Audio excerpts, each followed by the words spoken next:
नमो अरिहंताणं नमो सिद्धाणं नमो आयरियाणं नमो वज्रायाणं नमो लोये सव्यसाहुणं नमः श्रीवर्धमानाय निर्धूतकलिलात्मने सालोकानां त्रिलोकानां यद्विद्यादर्पणाय ते नमो अरिहंताणं नमो सिद्धाणं नमो आयरियाणं नमो वज्रायाणं नमो लोये सव्यसाहुणं। अनंतानंद से परमेष्ठी भगवान की और वर्तमान शासन महावीर भगवान की जय। आचार्य श्री 108 संत स्वामी महाराज की, आचार्य विश्व सागर जी महाराज की, अहिंसा में विश्व धर्म की।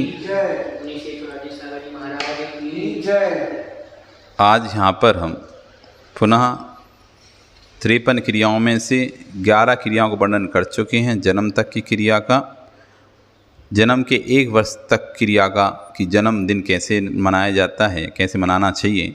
अब आज हम छोर कर्म क्रिया, छोर कर्म यानी मुंडन। जब बच्चा बड़ा होता है, तीसरे साल में या प्रथम वर्ष में, कोई पहले साल में उसका मुंडन कराता है, कोई 3 साल तक रुकता है, तो पहले या तीसरे साल में उसका मुंडन कराया जाता है। तो मुंडन कराते समय क्या ध्यान रखना है इसको, और किस तरह के मंत्रों को उच्चारण करते हुए उसका मुंडन कराना चाहिए। तो आज मुंडन की क्रिया, जिसे छौर क्रिया कहते हैं, छुरा चलाने वाली, यानी सिर पर जो छुरा चला के उसके पूरे बाल साफ किए जाते हैं, उसको छौर कर्म कहा जाता है, जिसमें छुरी चलाई जाती है। छुरी समझते ना, छुरी, तो उसको करते हैं। तो कह रहे हैं किसी भी शुभ दिन में तीसरे या प्रथम वर्ष में देव सास गुरु की पूजा करके बालक के मस्तक पर गंधोदक से गीला करके, मस्तक को गंधोदक से गीला करके, उपनय मुंडन भागी भव, आगे जाकर तू जैन बने, ऐसा मंत्र बोलते हुए निर्गंत मुंडन भावी भव, फिर तेरा निर्गंत मुंडन हो। जबकि उपनय मुंडन में फिर दोबारा से छोर उसका होगा, बाल निकाले जाएंगे, इसलिए उपनय में उपनय हो, तेरा ऊपर उपनय संस्कार हो। फिर कह रहे हैं तेरे ऊपर निर्गंत संस्कार हो, निर्गंत बनते हैं, उसके पहले भी एक बार मुंडन होता है, मतलब केश लॉन्च किए जाते हैं। तो निर्गंत मुंडन भागी भव, फिर निष्क्रांति मुंडन भागी भव, जब तप कल्याणक होता है उसमें भी मुंडन होता है, मतलब भगवान जब दीक्षा लेते हैं वो भी अपने केश लॉन्च उखाड़ते हैं।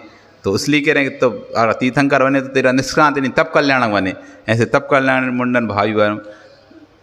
परम निस्तारक मुंडन भावी भव, परमेंद्र मुंडन भावी भव, परम राज्य मुंडन भागी भव, आर्यंत मुंडन भागी भव। इस तरह मंत्रों को उच्चारण करते हुए बालक के सिर पर अक्षर डालकर मुंडन कराना।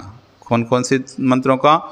उपनय मुंडन भागी भव, निर्गंत मुंड भागी भव, निष्क्रांति मुंड भागी भव, परम निस्तारक मुंड भागी भव, परमेंद्र मुंडन भागी भव, परम राज्य मुंड भागी भव, आर्यंत मुंड भागी भव। इन मंत्रों को उच्चारण करते हुए बालक सिर पर अक्षर डालकर उसका मुंडन कराना चाहिए। ये है छोर कर विधि, यानी मुंडन विधि। इस क्रिया में भी पुण्याय वाचन हवन मंगल करना चाहिए तथा बालक को स्नान कराकर मस्तक पर चंदन लगाकर वस्त्राभूषण पहनाकर जिन मंदिर ले जाकर देव सास नमस्कार कराना चाहिए। मतलब मुंडन हो गया, मुंडन के बाद क्या कराना चाहिए? हवन कराना चाहिए। हवन कराकर बालक को अच्छे से स्नान कराओ और उसके ऊपर स्वस्तिक बनाओ। फिर अब चांद हो गई ना बिल्कुल खुट्टी मुंडी, तो उस पर क्या बनाना? स्वस्तिक बनाना चाहिए।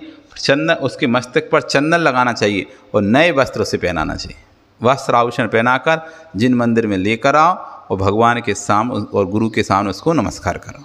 ये छोर कर्म है, यानी मुंडन कर्म है।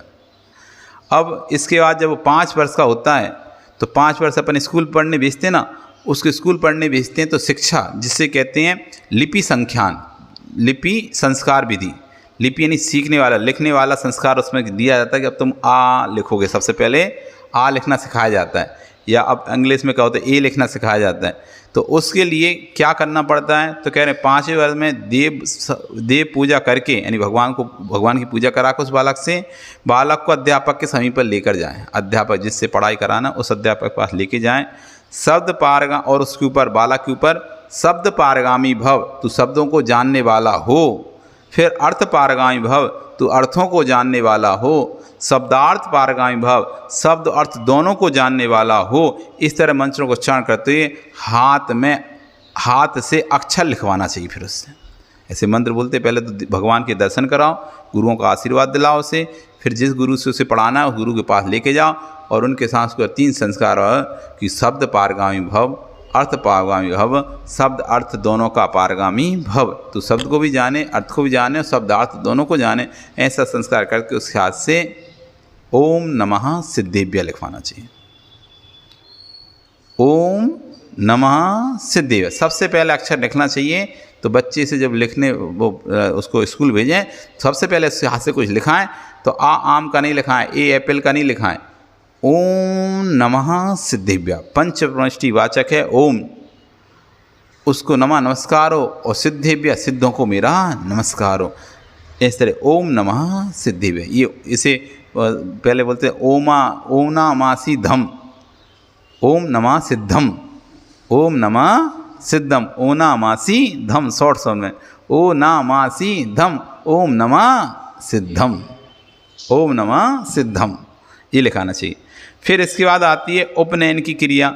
जब बच्चा 8 वर्ष का हो जाता है तो उसके अंदर अष्टमूल गुण के संस्कार किए जाते हैं।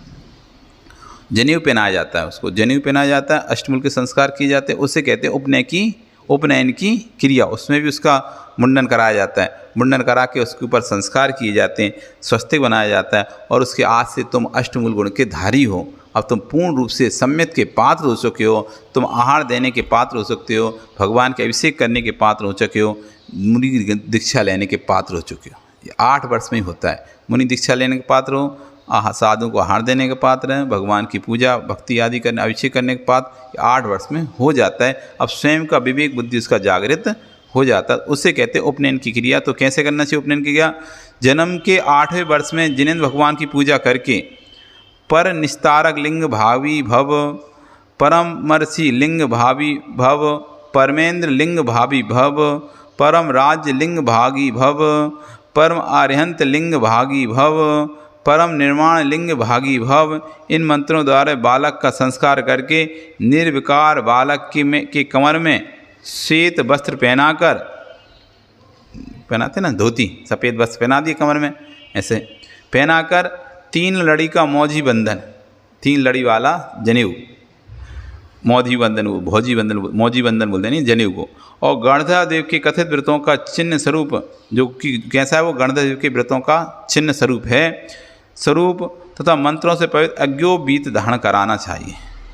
उसका संस्कार किया, मुंडन आदि कराया, उस दिन मुंडन आदि करके नहा धुला के भगवान के पास लेके आते हैं, वहाँ पर उसके ऊपर संस्कार करते हैं। परम निस्तारक लिंग भागी भव, परमर्षि लिंग भागी भव, परमेंद्र लिंग भावी भव, परम राज्य लिंग भावी भव, परम आर्यंत लिंग भावी भव, परम निर्माण लिंग भावी भव। लिंग यानी चिन्ह, तुमको परम निस्तारक चिन्ह की प्राप्ति हो, तुमको परम ऋषि चिन्ह की प्राप्ति हो, तुमको परम इंद्र चिन्ह की प्राप्ति हो, तुमको परम राज्य चिन्ह की प्राप्ति हो, तुमको परम आर्यंत चिन्ह की प्राप्ति हो, और तुमको निर्माण चिन्ह की प्राप्ति हो। उसके लिए तुम्हारे अंदर ये शरीर पर ये चिन्ह धारण कराया जा रहा है। चिन्ह है ना, यज्ञोपीत चिन्ह है, पता चल जाता है ये व्यक्ति अभक्ष नहीं खाता। जो यज्ञोपीत पहना है ये पक्का है।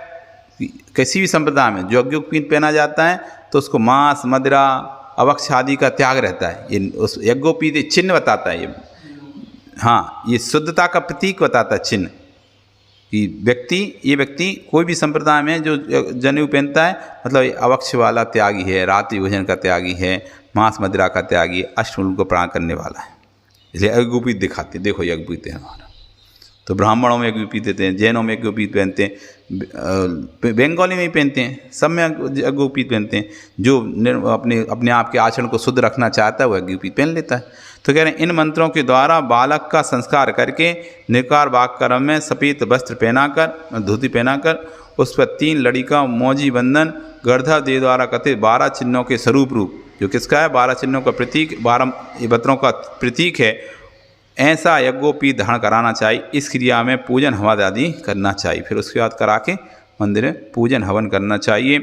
मौजी बंधन रत्नात्मक विशुद्धि का कारण है और द्विज लोगों का चिन्ह है। द्विज का चिन्ह है, द्विज होता है नहीं ब्राह्मण जिसका 2 बार जन्म हो, उसे कहते हैं द्विज। जैसे मुनिराज द्विज होते हैं, उपनय करने वाला व्यक्ति द्विज होता है क्योंकि उसको दूसरा संस्कार से जन्म दिया गया है।